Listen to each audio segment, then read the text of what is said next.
Bonjour à tous. Donc aujourd'hui on va faire une vidéo qui suit donc les vidéos précédentes sur la somme de sinus hyperbolique et la somme de cosinus hyperbolique, mais qui suit aussi celle de la somme de tangente que je vous avais calculée donc, dans une précédente vidéo. Donc cette fois-ci on va utiliser cette somme de tangente pour trouver donc, son analogue dans, pour les fonctions trigonométriques hyperboliques. Donc on va passer de tangente à tangente hyperbolique. Donc pour la somme. Donc je vous rappelle, donc la somme qu'on avait calculée dans la vidéo somme de tangente, donc c'était cette somme-là. Donc ça passait par le produit des cosinus, et par une dérivée, etc., etc. Donc maintenant, on va utiliser uniquement cette formule-là, tangente ix égale i tangente hyperbolique x. Donc c'est la même astuce que pour passer du sinus au sinus hyperbolique et du cosinus au cosinus hyperbolique, il suffit de rajouter un i à l'intérieur, voilà. Et donc là, je vous rappelle aussi que tangente x, c'est sinus x sur cosinus x, et tangente hyperbolique x, c'est la même chose, mais en hyperbolique, c'est que c'est sinus hyperbolique x sur cosinus hyperbolique x. Ok, donc maintenant que tout ça est ok, donc n'hésitez pas à regarder les 3 vidéos précédentes, donc somme de SH, CH, et somme temps. Donc ces miniatures, elles sont comme ça, pour bien comprendre. Donc on est parti. Donc par quoi on commence? On commence donc avec le résultat qu'on avait eu dans la vidéo à la fin, de somme temps. On met donc là on va l'appeler grand X, celui-là. Donc c'est une fonction, on va l'appeler Sn grand X. Voilà, Sn grand X qui est là. Donc on fait grand X égale I petit x. Maintenant, on trouve donc qu'on a donc j'aurais écrit donc Sn Ix égale somme nk égale 1 de tangente Ix sur, donc j'ai oublié quelque chose, ok, donc tangente Ix sur 2 puissance k, le tout sur 2 puissance k. Voilà, donc là j'ai Ix ici, donc j'ai juste remplacé grand X par ce Ix, I petit x. Maintenant, de l'autre côté de la formule, j'ai ça. Donc ça fait 1 sur 2 puissance n. Bon, je pense que d'abord, il vaut mieux qu'on continue avec ce côté-là de la formule, et après, on s'attardera sur celui-ci. Je pense que ça sera plus simple à comprendre.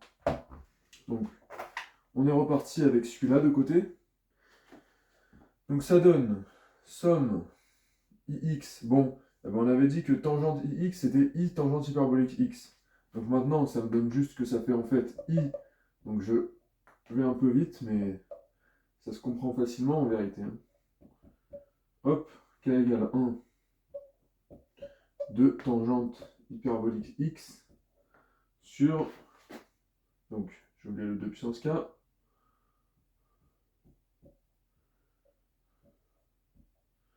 donc au final ça fait i fois ça, et ça donc c'est ma somme de tangentes hyperboliques que je veux déterminer. Donc parce que vous voyez bien que c'est l'analogue de celle-ci, mais avec un tangente hyperbolique. Donc, en fait, c'est égal à i fois ma somme que je veux. Donc je vais l'appeler sigma n x, comme ça. Voilà. Donc, maintenant que tout ça c'est ok, donc je vais juste me renoter cette formule-là ici, comme ça je l'aurai au cas où. Ok. Voilà. Donc maintenant je peux effacer ça. Voilà. Comme ça. Ok. Donc maintenant, il ne me reste plus qu'à remplacer par Donc ici, c'est des grands X encore, parce qu'on avait posé grand X. Voilà, j'ai oublié de le faire au tout début, enfin au début quand j'ai introduit grand X. Et donc on n'oublie pas que grand X, c'est petit ix. Donc maintenant, ce côté-là de l'égalité, qui va me donner donc la formule pour cette somme sigma nx que je cherche, je vais remplacer les grands X par des ix. Donc on est parti. Donc c'est égal, bon je vais vous prendre un stylo d'une autre couleur, comme ça on va bien pouvoir voir. Enfin un stylo, je voulais dire un feutre, excusez-moi. Donc on est parti. Donc ça fait 1 sur 2 puissance n tangente ix sur 2 puissance n, hop, moins 1 sur tangente ix. Ok. Maintenant, on a presque gagné. Donc, on a ces tangentes ix qui sont en fait des i fois tangente hyperbolique. Là, tangente ix, c'est i fois tangente hyperbolique.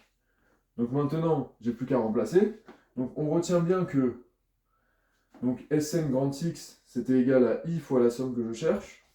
C'est tout ce qu'il y a à retenir.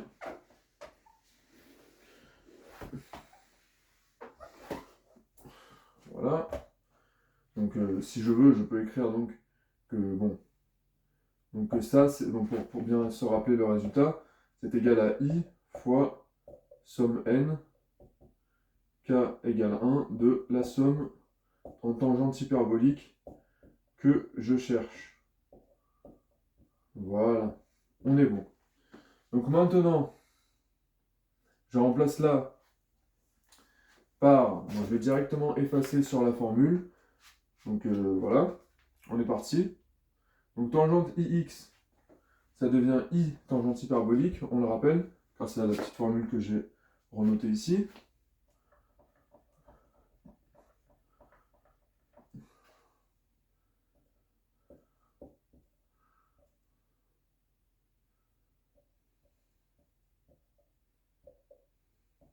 Donc c'est ça fois i.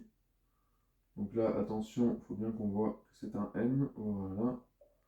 Voilà, donc ça fait 1 sur i 2 puissance n tangente hyperbolique x sur 2 puissance n.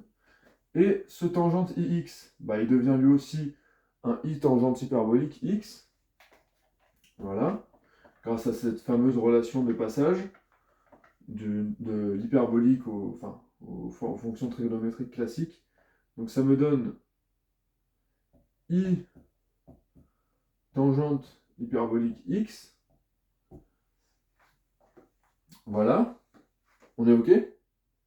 Donc maintenant, il ne reste plus qu'à donc combiner ces deux. Donc parce que ça, c'est égal à ça maintenant. Donc, j'ai un peu de place en bas du tableau.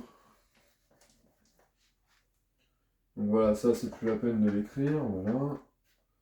Voilà, ok. Donc j'ai un peu de place en bas du tableau, donc on est parti.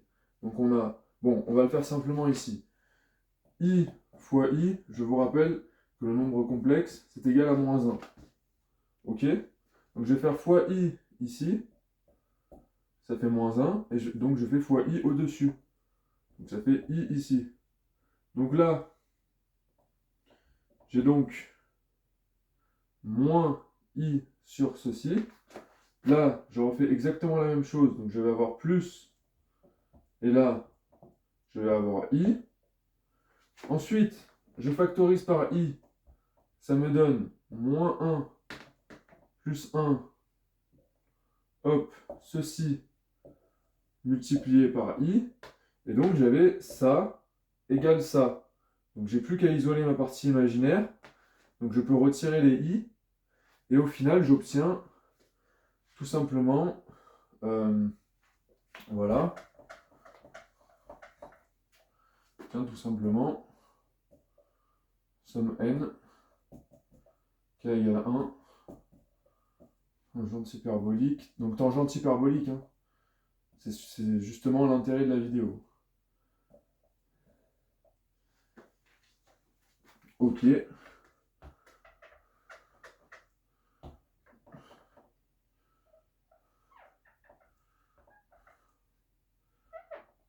Voilà, je vous mets bien le résultat. Donc, ça s'en va. Donc, qu'est-ce qu'on remarque? Maintenant qu'on a notre somme de tangentes hyperboliques qu'on cherchait, on remarque que c'est à peu près la même chose qu'en trigonométrie classique, mais avec du hyperbolique. Mais aussi, il y a un signe qui a changé. C'est que là, on a un moins, là, on a un plus, alors qu'avant, on avait un plus et un moins. En fait, il y a une petite inversion de signe qui s'est rajoutée. Donc, comme quoi, on ne peut pas passer d'une formule comme j'avais fait avec somme sinus hyperbolique et somme sinus cosinus hyperbolique dans la vidéo, donc sigma CH, sigma SH. On ne peut pas passer directement de l'une à l'autre, directement, parce que vous voyez, là, par exemple, il y a un problème de signe. Voilà, donc ça sera la conclusion de cette vidéo. Et donc, on se retrouve pour de prochaines vidéos. Merci.